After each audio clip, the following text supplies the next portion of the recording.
राधे राधे।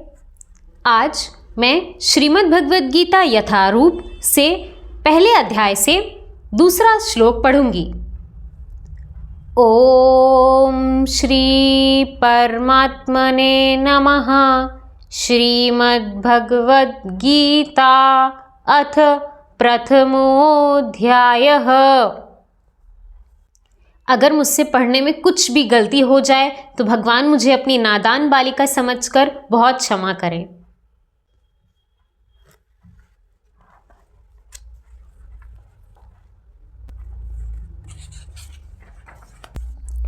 पहला अध्याय कुरुक्षेत्र के युद्ध स्थल में सैन्य निरीक्षण।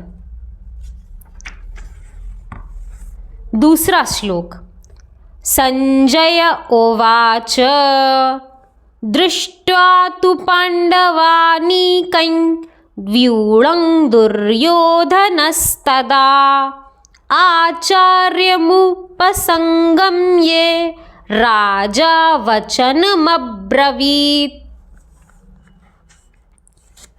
संजय ने कहा, हे राजन, पांडुपुत्रों द्वारा सेना की व्यूह रचना देखकर राजा दुर्योधन अपने गुरु के पास गया और उसने ये शब्द कहे। तात्पर्य: धृतराष्ट्र जन्म से अंधा था। दुर्भाग्यवश वह आध्यात्मिक दृष्टि से भी वंचित था। वह यह भी जानता था कि उसी के समान उसके पुत्र भी धर्म के मामले में अंधे हैं और उसे विश्वास था कि वे पांडवों के साथ कभी भी समझौता नहीं कर पाएंगे, क्योंकि पांचों पांडव जन्म से ही पवित्र थे। फिर भी उसे तीर्थ स्थान के प्रभाव के विषय में संदेह था। इसीलिए संजय युद्ध भूमि की स्थिति के विषय में उसके प्रश्न के मंतव्य को समझ गया। अतः वह निराश राजा को प्रोत्साहित करना चाह रहा था।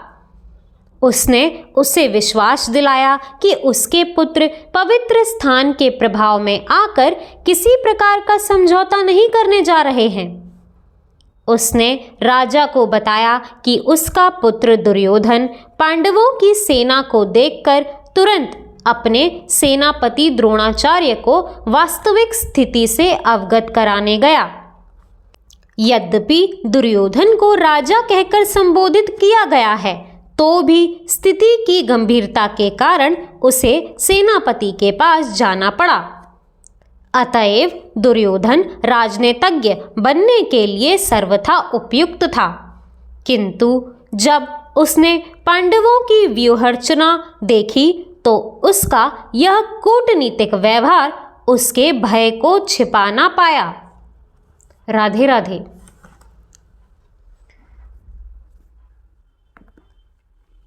दोस्तों, आज मैंने पहले अध्याय से दूसरा श्लोक पढ़ा। इसी तरह भगवान की कृपा हम सब पर बनी रहे। राधे राधे।